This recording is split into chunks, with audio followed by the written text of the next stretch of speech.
Good afternoon, everyone. How's everyone doing today? Well, fantastic. We have a very exciting panel this afternoon on transit-oriented developments. As Tim mentioned, my name is Jose Cueto. I am the Deputy Director and Chief Project Delivery Officer at the Department of Transportation and Public Works, the Miami-Dade Department of Transportation and Public Works. At DTPW, just to get us in the mindset of TODs, we have currently 16 transit-oriented development projects that we own and operate. We have 17 projects in our pipelines in development with some of our partners, and over 4 in the planning stage that all include workforce, affordable housing, and at a time in a place like Miami-Dade and throughout the country that housing is sorely needed, these are the type of projects that our department is focused on and putting forward. To talk to us today about how to get transit-oriented developments done, how to create the partnerships that are critical to the success of transit-oriented developments, we have a highly distinguished panels of folks with a unique and a diverse perspective from the public sector to the private sector and also from a technology vantage point. Today we have the honor of having Mayor Christi Fraga with us. Christi, Mayor Fraga, is the mayor of the city of Doral, a growing and prosperous, vibrant community in Miami-Dade County. And she will be sharing with us her thoughts and her experiences from a municipal and a public sector perspective on transit-oriented developments. Before being mayor, Mayor Fraga has been a stalwart within the community. She was a member of the Miami-Dade School Board and also a council person within the city of Doral. We also have Mr. Jose Gonzalez, a senior vice president of Florida East Coast Industries. Jose has over 25 years of experience in development. And specifically in development associated with transit-oriented development. He was the lead in taking forward the Brightline project in Miami-Dade County, Fort Lauderdale, and Palm Beach, and has a wealth of experience and knowledge in this arena. And then finally, we're lucky to have Alex Esposito, the CEO and co-founder of Circuit, to speak to us about how technology can facilitate first and last mile solutions that are critical to making TODs possible and make them successful. To kick it off, I'd like to just go through each of the team members here, the panelists, to talk about a little bit about yourselves and also your experience with relation to TODs and your view about TODs and the partnerships that are required to make TODs successful. Yeah, absolutely. Good afternoon, everybody. My name is Jose Gonzalez, as Mr. Cueto said.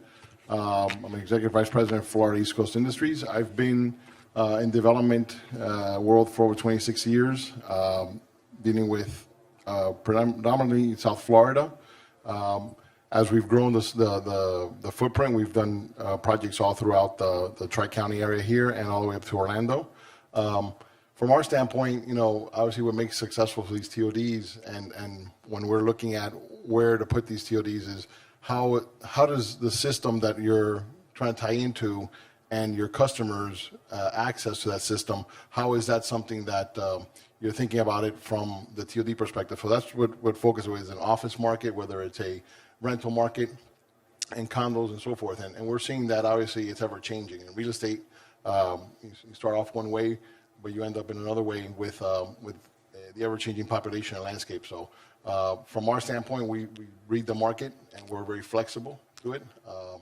We're always, as a lot of people are saying, there's office market has been dead, and we're actually seeing a lot more people building new offices because of TODs and access to them as companies start coming down here. So that's something that you're going to start seeing a trend back into the downtowns, the urban cores, and beyond, because obviously these corridors that the county is doing are taking us beyond the reach of just the urban core.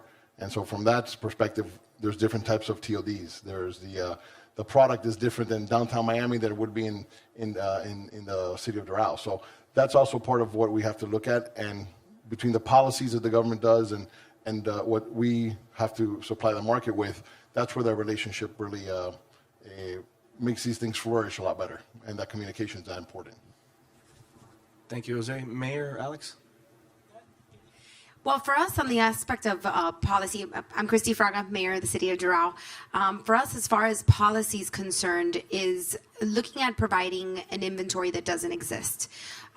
Looking at how we make affordable housing or housing that's more obtainable for the generation that we're building for, which is more transit oriented in its own. They're looking at living closer to where they work. So building mixed use communities and providing incentives for that should be a policy that we're all taking a positive look towards, and but also maintaining the characteristics of our traditional neighborhoods. That's where the balance gets tricky and tough, because in a community like Doral, a lot of people like the traditional neighborhood. So it's finding the right sectors of the city where you can have connectivity and provide multiple services. And that is workforce housing, office, commercial, schools. And I think Doral has done a really good job of finding that balance and continuing to keep that balance. We have a commercial corridor, we have traditional neighborhoods. We're seeing some of these downtown mixed-use areas in the urban core areas of our city. And now we're providing that connectivity with the final mile through our trolley. We were just recognized for the Mobility Award in the municipal category, thanks to our incredible public works team that has really focused on finding a way to connect our traditional neighborhoods with those new, more urban areas of our community that are more transit-oriented developments. And now we're also looking at our neighboring cities like Medley, who is looking to build more of that higher scale, dense, transit-oriented type of community, which will connect with our commercial areas where a lot of people come to work. And that's the biggest concern or I think challenge we see in Doral is it's not so much our residential community, rather our traffic peaks on the weekdays, and that's because we have a lot of pass-through traffic. We have people that come to work in our community, so our population doubles, actually triples. We're over 100,000 vehicles that come in and out of our city on a daily basis. So we're finding ways to incentivize those people on taking our transit or using the transit we provide as their final mile to get to their destination. Yes, I'm Alex Esposito. I'm the co-founder and CEO at Circuit, and we're a shared on-demand electric shuttle service, and we focus very specifically on short trips. So it works similar to a rideshare company, but it's geofenced. So, we live in sort of this 0 to 2 mile kind of world. And we've been fortunate to work with a number of cities, groups like Brightline, so the Brightline shuttles here, on these short connections. And it's been interesting to see how it's been something that's sought after for cities because they want more access to transit hubs, but also something that's really sought after by TOD developers.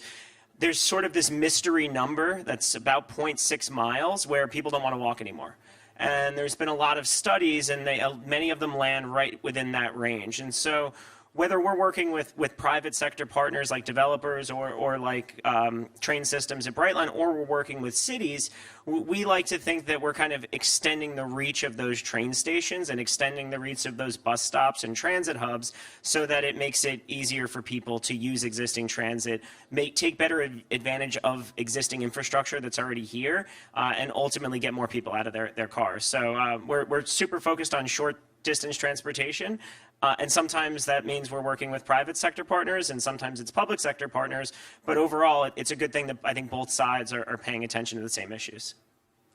Thank you, guys. I think there was a number of really interesting points touched upon. Mayor, you mentioned the need for balance and explaining to the public the benefits of transit-oriented development and what it means to them, especially when adjacent to, like we oftentimes have, residential communities. Can you speak to how a place like the city of Doral that is growing, that is implementing these type of projects, manage the outreach component and allow for the support and for that kind of organic understanding of what a TOD is happens to the day-to-day resident? It's not easy. It's tough to convince people that this change is a positive change. It's important to build trust with the community, and I think that that's done through communication and outreach. We work very closely with the private sector to make sure that they're doing that outreach before coming before the city council for changes. For us, it's extremely important to have community workshops. We do site plan workshops with the community. Sometimes it can be a little cumbersome, but I think it's important to educate and let them know, because then you have the same group of people that are concerned about not having enough inventory that's affordable. Their rents are sky high. They're losing their children to other states and other going up north because Miami has become increasingly more expensive. So I think there's a huge education component in showing the benefit, and that I think the what we're building for the future is the generation that wants to live, work, learn, and play on the same area. We're no longer the generation of where my parents, for example, they would find where they lived and then they would work anywhere. Today, you see our generation more first looking at where they're going to work, and then they look for where they're going to live because they want to be close to where they work. They understand the benefit and the quality of life that it gives to cut your transit time. My husband's a perfect example in the sense he actually takes Tri-Rail every single day and uses a scooter to complete that final mile to get to where he goes to work. So in this case, because I serve in Doral and our business is in Doral, but he goes to do a lot of work in Boca Raton, he has to take that additional transit. But he prefers to do that and cut his time or use his time working on a laptop in the train than actually driving. Whereas before, you would find more people found it beneficial to drive. But there's a lot of benefit to using the public transportation. I think the key is the efficiency of it. How efficient can we make it? And how quickly can we get that person's time freed up to do other things like spend time with family? So there's a huge education component, and you need to show that benefit to the community. You do a lot of that through education, community workshops, putting out information at our city. We have definitely expanded not only through our trolley, but rideshare programs, which have been highly beneficial. And we've concentrated it in our urban area, in our downtown Doral area, and now we're seeing that other areas of our city are asking for it. They want us to expand it. So that comes from the heavy education component that we have injected into our community to explain that this type of development is not a bad thing. It's not necessarily going to bring more traffic. It's about changing a mindset and building for the future. Thank you, Mayor. It sounds like Doral, Miami-Dade County, as government entities and municipalities and the like have taken policy steps in order to facilitate transit-oriented development and taken on a number of kind of initiatives to make it possible. Jose, if you can speak to the importance of that partnership, how the nexus between the private sector, capital, and those policies come together, and then what's missing for the future in order to drive and continue this evolution of TODs and TOCs within places like Miami-Dade County. Sure, and one of the things that's happened, and it sort of happened when we started the Brightline project, was we had to figure out from a land use perspective, because everything ties into, it's all transportation, but it ties into land use. That's how we're able to establish these projects. When we started working on Brightline, we didn't have a zoning that contemplated that scale of development and that type of use in downtown Miami. We were under the jurisdiction of City of Miami, but yet it was really a regional project, and it actually tied into the Metro Rail system and its land use.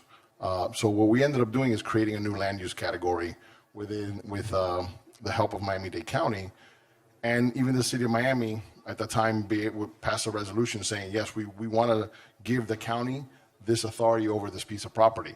And changing that land use was sort of the first step in what's happening in the sort of the catapult of these TOCs, TODs that you started seeing along the Metro Rail corridor. You saw them at Douglas, you see, Dayland was the first one. So for Dayland Station and that sort of development was our first one that actually fell within part of that, but it was taken to a different level. So the rapid transit zone, which was the zoning that Metro Rail did, the county took that and expanded onto private property.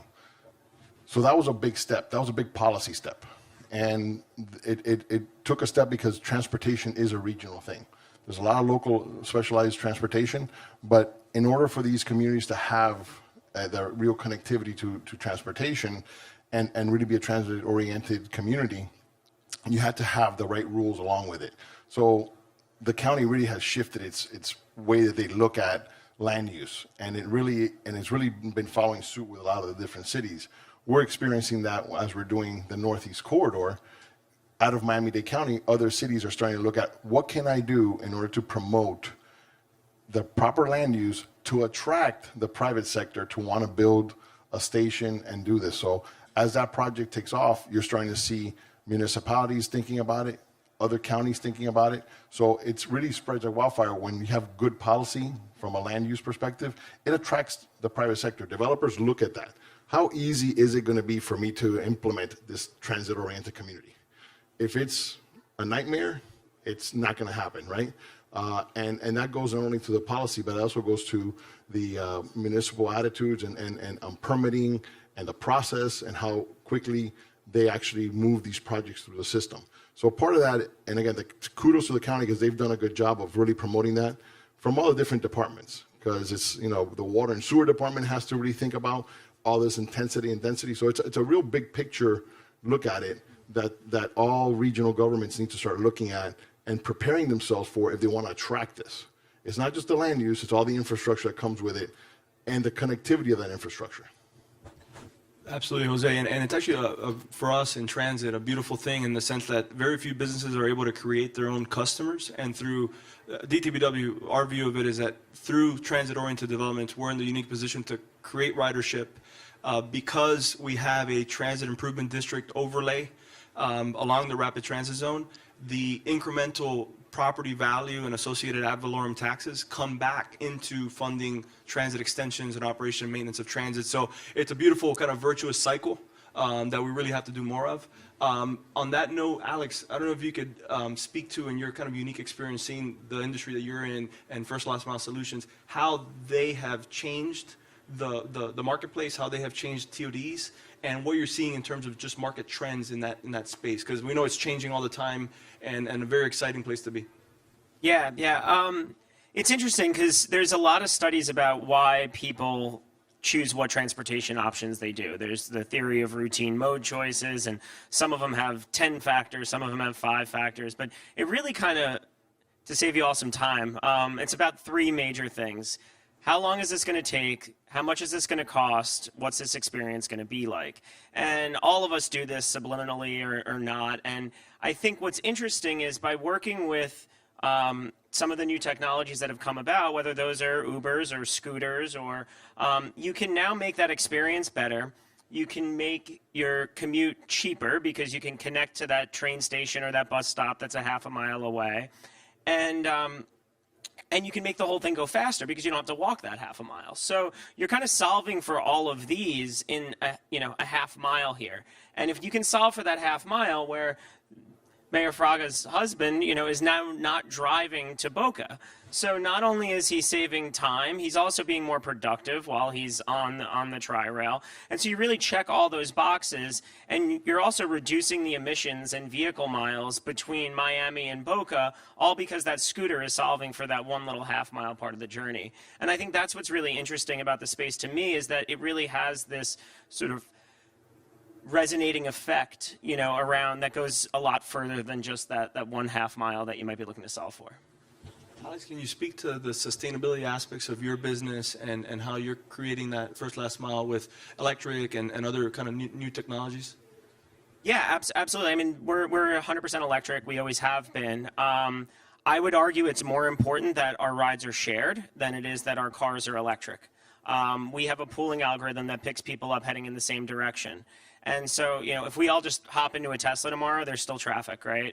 But if we get people to share vehicles, that's where this gets really interesting. And shared rides will only go so far. A train from Brooklyn to Manhattan can carry 1,000 people during rush hour. That's a lot of cars. And so if we can use shared mobility to connect to mass transit, then we're going to make a much bigger impact and fewer vehicle miles on the road, fewer emissions in the air, and that's a good thing for everybody. So it's sort of solve for the small thing because it has a much larger impact around a region. Excellent. Thank you, Alex.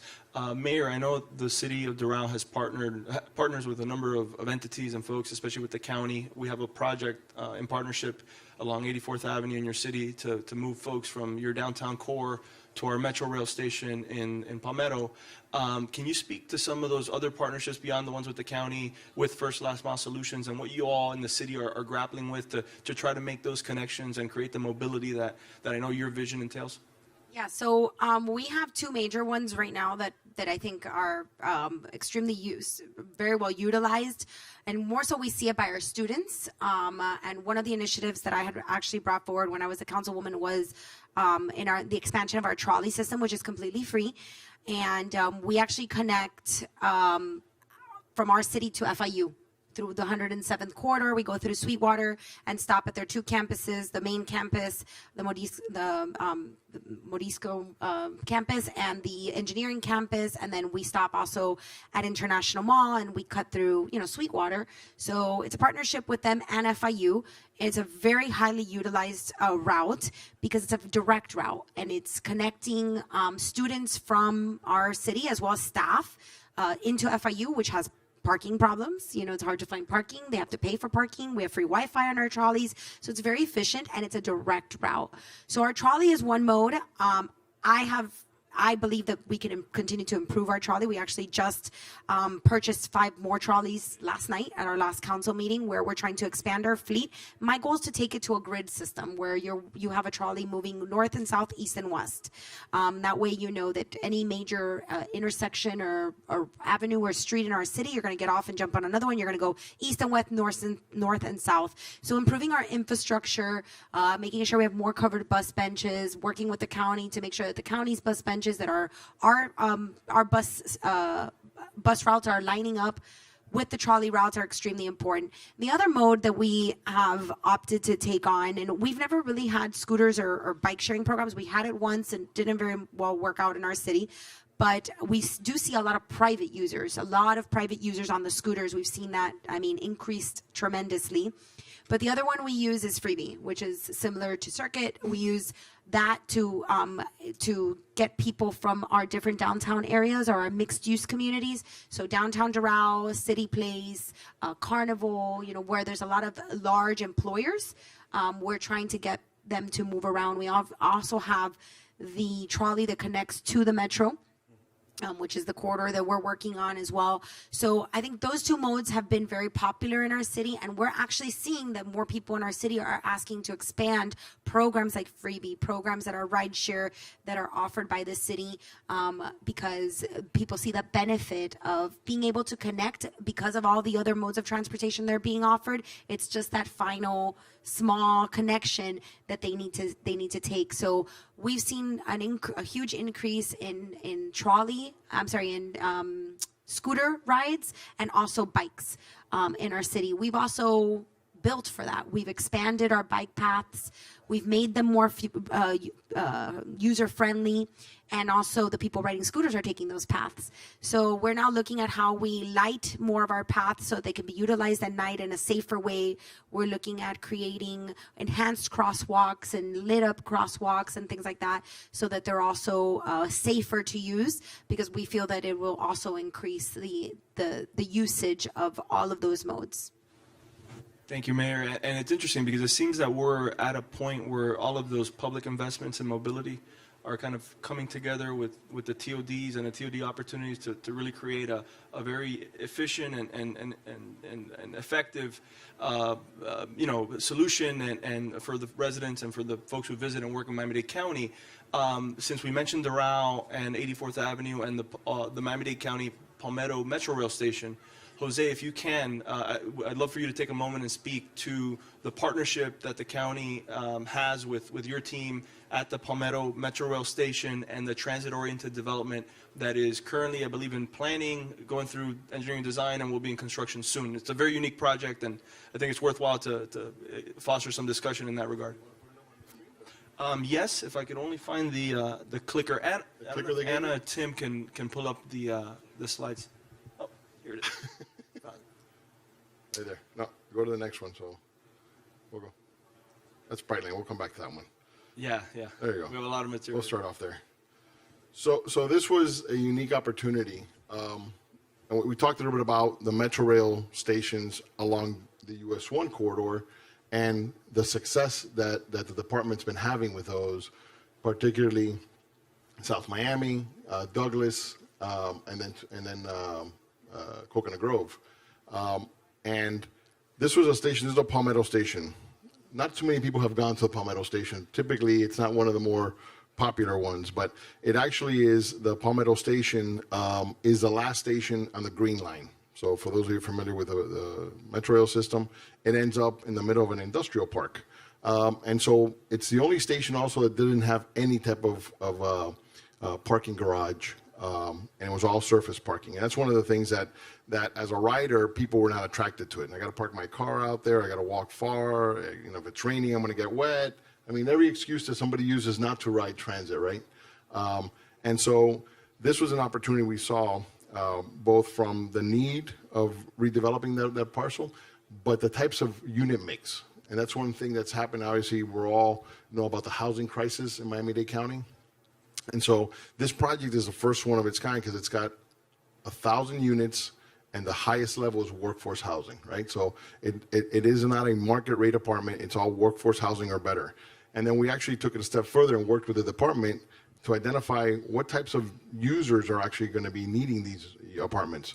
So we actually teamed up with a not-for-profit for kids who age out of foster care to have a place to live. So once you turn 18, if you're a senior in high school, unfortunately, the government says, hey, go find your place to live when you're going to go to college. So a lot of them find themselves in tough positions. So we worked when we're setting aside 40 units for them, which actually translates to about 80 types of users that will be actually have a place to live while they're going to college. So this takes care of it, and they live there rent-free. So they pay no rent while they're going to college. It's part of a program, again, for those kids who age out of foster care.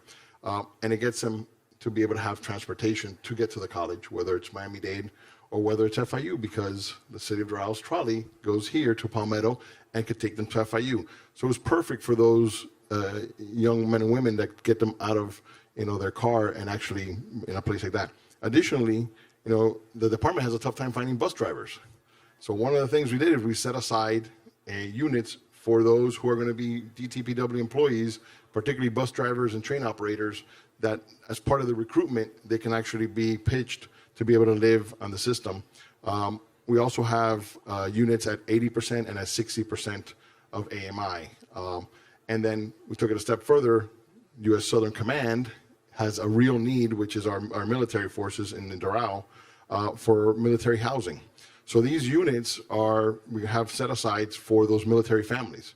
So we try to cover a big cross-section of our community because our community is that diverse, right? And the neat thing is everybody told us, well, there's no way you can make the 100% workforce work. Like, it doesn't work from a perspective of just the numbers. And I will tell you, sitting here, it does work.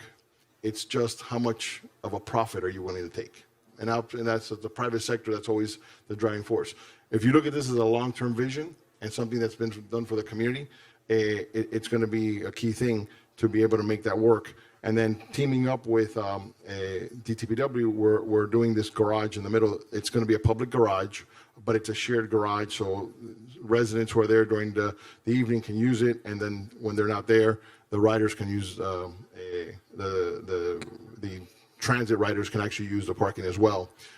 And we believe we've actually increased parking, so be able to give more ability for people to use that garage. And the total of it looks like a large footprint. It's actually about 7 acres.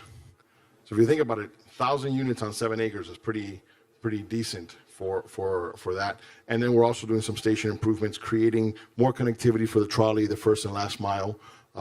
And you can see it's not in a residential neighborhood. It's actually in the town of Medley. So it's not in the city of Doral. It's just outside the city. The city serves it, and the town of Medley is welcoming us. But it's actually regulated by the county's land use. So we've got a big stew of regulatory things, but it actually works very well because it's actually this type of use, everybody wants it, because this is where the workforce really is going to live, and it's where hopefully they're commuting close to where they work. Jose, in this area, workforce, what does that mean in terms of rate, just for the benefit of the audience? It's 120% of your AMI, okay, and that varies from county to county. And in Miami-Dade County, I mean, obviously, with all the costs going up, that helps put a ceiling on those costs. And by the way, just because you do workforce doesn't mean that you cheapen or lessen out the units. These have granite countertops, wood cabinets. They're a good premium product quality, because what you want is that quality tenant. And they're all a sort of mix up to 3 bedrooms, up to studios as well. And what's very interesting, as Jose noted, is that there is that set aside for DTPW for our transit workers, and it just so happens that the station is less than a half mile maybe from our yard, from our train yard, and from where most of our workers would normally have to commute to. So it's a beautiful project. We hope at DTPW to use this as a model going forward and to have more of these projects at our stations, and again, all because of the land use policies, the rapid transit zone that make it all possible. We'd be remiss, I think this panel would be, if we didn't speak a little bit about Brightline. And I know we all have ridden Brightline. I think Alex probably wrote it down to this conference. If we could take a moment, guys, in general, but especially Jose, to talk about Brightline and in the context of TODs and what that's done for TODs as a concept in Miami-Dade County and within South Florida. And I'll go back to the slide on. With the other slide. So there you go. So this was the vision of Brightline when we first started in 2011. Was really to have a transformative effect, not only on transportation, but on where these stations lie and what's going to happen around it. For those of you who have been around downtown Miami for the last couple of decades, you've seen that this area, after 5 o'clock, it's not really an active area. Everything along the water was being developed, but everything to the west in downtown Miami was really forgotten. And I think this was one of the catalysts that helped promote the livability of downtown Miami. Not only because of the footprint for the transportation and the development that we're done there, but the fact that there are certain things when we reached out to the community that they wanted. And one of the main things, and we talked about it, was a Publix. This was a food desert. And a lot of us take that for granted. You say, well, in where I live, I have a Publix on that corner and then a Publix on that corner and Sedano's on the other side, right?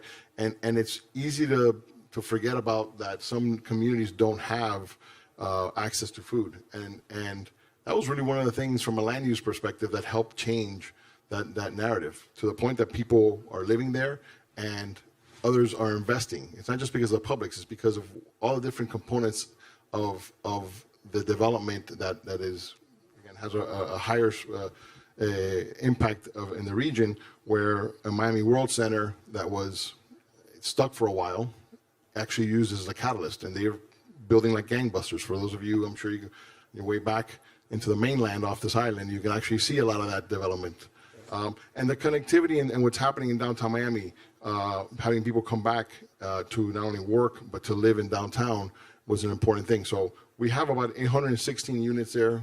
We leased all of them at the height of the pandemic. We thought that it was the craziest thing, but people were coming to Miami. We were very fortunate to be a receiver state, and with that, we actually have approval for another 4,000 units, which are those 2 shaded towers there that we're working on right now with another developer that's going to be putting those in the ground with us. And as we open to Orlando, obviously the mix of tourism and business is really going to be impactful. So much that we believe, obviously, that this is going to have, you're going to have a lot more connectivity to Miami Beach and the things you guys are doing with the beach corridor. All those things are important because this is going to be a hub where people who are coming into South Florida from Orlando, when they come here, they're going to say, okay, where do I go now? And most of them want to go to Miami Beach or other parts, and that connectivity is important. But if it wasn't for the regulations that we've put together, I don't think we can be there. To the point that you can see in the background all these towers. This was all parking lots when we first started in 2012. There was nothing out here. The courthouse was the only thing out there. And to see this it's actually prideful because we see that Miami's growing up to be a real urban city in that sense. But that doesn't, it can't be done alone, but it could be done with obviously the right policies in place. Bring the private sector to invest there. And these are billions of dollars in investment that are happening not only with us, but with everybody else around us. Jose, thank you. And a huge part of the service has been those last mile. And I know, Alex, you all partnered with Brightline. I don't know if you want to speak specific to kind of how, what that partnership is like and what you've seen through that partnership in terms of what works, what doesn't work, and how we continue to evolve going forward. Yeah, I'll speak biasly, but I'll also speak as a user. So I recently relocated. I'm a New Yorker. I moved to Florida, like many did. Well, I did that a few years ago, but I more recently moved apartments, and I live in West Palm Beach. And it was important to me that I live near the Brightline station because our office is in Fort Lauderdale. And I walk to the Brightline station, I get a ride to Fort Lauderdale, and then I hop on a circuit and get to the office. And so we partnered with Brightline a couple years ago now, and we provide first, last mile shuttles around the station. There's also an Uber partnership, so if you do want to book ahead, there's Uber services available, but there's also a first come, first serve, so there's always vehicles waiting outside of those stations. Some of them are electric vans that'll take you a little bit further, or there's airport connections, and then others are smaller neighborhood electric vehicles for the short trips.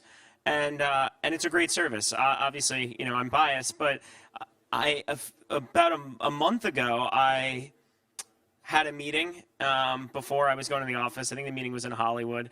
And I ended up sitting in traffic for an hour and a half getting from West Palm Beach to Fort Lauderdale. And then I think I paid like $35 to park for the day. The next day, I took Brightline. I'm in the middle of something on my laptop, and they said, now you're arriving in Fort Lauderdale. And I was like, no, wait, I have like 5 more minutes. I'm almost done with this. So it was a complete opposite experience one day to another, and now, you know, I hardly ever drive. And I think a lot of that's because both locations are close enough and that there is transit to get to and from these, that it really creates sort of this seamless connection and, again, makes it, you know, easier and a better experience for me to get there. Excellent, Alex. And Jose, curious, will Orlando, I know the Orlando station's opening soon, have transit-oriented development around it? In Orlando, we're actually at the airport, so it's more of a terminal, but you'll have all the different options as well in Orlando. The first and last mile is important, particularly in Orlando, since it's such a widespread city. But, you know, connectivity, you know, Alex said that's one of the most important things we have to have in these systems. The first and last mile, we've learned it because our customers tell us that. Your customers say the same thing. We market each other, whether it's somebody coming to a Marlins game, they get off there and there's a shuttle or there's a stop that actually is a bus that takes them, number 7, takes them straight to the stadium. Or the Heat have a game, people would rather walk or sometimes take the circuit over. There's optionality is what customers want. Everybody picks a different option, right? Whether it's a scooter or whether it's an electric van, everybody has the optionality. And that's one of the things we've learned is that we have to continue to give them that optionality. We did our own Teslas for a while, and we tested that, but we were better off finding a partnership with Uber because people sometimes wanted to go beyond the 3 miles we're covering. And that's where you have to give the customer their optionality. Thank you, Jose. We know that, you know, to make TODs possible, there's certain parameters that are key. And in Doral, Mayor, I'm curious if you all have grappled with the issue, for example, of minimum parking and how to deal with those policies with relation to TODs and to facilitate TODs, but at the same time maintain that, you know, that balance that you mentioned and the adequate level. So you speak to that, and then curious to hear from Jose and others as to what some of these projects like Brightline, like our TODs in the county have in terms of parking requirements. Yeah, definitely. So it's a big issue in our city right now is the parking situation. We recently just implemented like pay to park because in some of these areas where we have increased, we've done different transit-oriented developments and you know, more urbanized downtown areas. Parking is an issue because it's got less requirements for parking because the idea is that people live and work and play and do everything in the same location, and you should have less vehicle. In theory, it all sounds great. In practicality in South Florida, it's not always the reality. So it's tough to change people's mindset. Again, I go back to the education component. So we had a kind of like a little bit of an outrage recently from residents about this new implementation. And so we held a workshop and brought everybody in and had a discussion about why this was done and why you chose to live in these locations and how we were trying to really create a solution for them versus more of a burden. And it was the fact that we had people using our public parking as parking lots and there was no turnover, therefore creating a burden for the residents that live in the area and for the businesses that are in the area because you don't have the flow. And so there is a huge education component of explaining and also educating on the components of mobility that we have available to the residents to utilize to be able to get to other areas of our city. So it is a constant evolution of options that has to be tried and learned. We are a suburb to an extent. We're out west. And so we are one of the only municipalities, I dare to say, that has a true downtown within our little 15 square miles.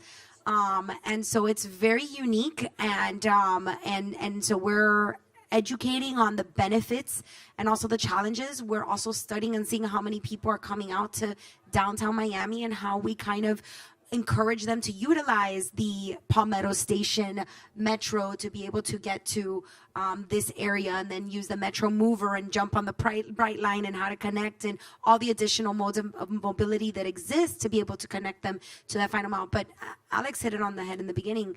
It comes down to efficiency, time management, cost, and your comfort. That's what it comes down to for a lot of people. And I think that more and more today we are seeing that people are willing to be a little bit more open-minded to gain back the quality of life and time, and being able to manage theirs better. So we don't have a direct connect to like a Brightline, let's say, but I think that we're putting all the tools in place for them to get there, to be able to get there. And that's the most important thing when we're looking at these developments and looking at ways that we partner with private sector and the public sector and other agencies to be able to make sure that our residents have options.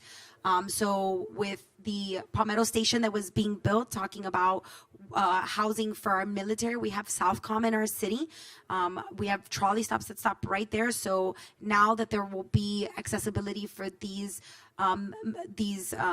military to live there, they will have a direct route into where they work too, and that's really important. And same thing with the FIU route. While the route may not be direct connect right now, and we're looking at different options as we grow and we see more utilization. We're looking at a hub and spoke. We're looking at to have like a transit hub. We're looking at the grid type system, which is what I would like to go to, which is more direct routes. So as a leader in the municipality, my focus is on infrastructure and making sure we have all the tools necessary to provide this service, so that we can connect people from our city to a Brightline if they need to go, to Tri-County in an efficient way, and a way that will provide them more time management and hopefully a cost savings. Again, going back to as what Alex was saying earlier, and what I was talking about my husband, for him it came down to those exact things. He's like, I'm wasting gas, time, a risk of an accident because I'm on my phone and I'm driving, and I can be better utilizing my time. And when he did the math and then saw his time cost, it was a no-brainer to take another mode of transportation that wasn't his vehicle. And as a matter of fact, mostly will save him time because he's not stuck in traffic. A lot of times you end up behind an accident or something, and your time that would have been 45 minutes turns out to be an hour and a half. So as a city, we're definitely looking at policy, infrastructure, and funding, as well as partnerships, to make sure that people have the different options to be a more transit friendly city. Amazing, Mayor. I think we're running short on time, but I wanted to thank you, Mayor, Alex, Jose. If not for folks like you all from your various perspectives and roles pushing on transit-oriented developments and making them happen, we wouldn't be where we are today here locally, and hopefully we can serve as a model for some other places in the state and maybe throughout the country. So thank you all for joining us for the panel, and appreciate all the time and hard work. Thank you. Thank you.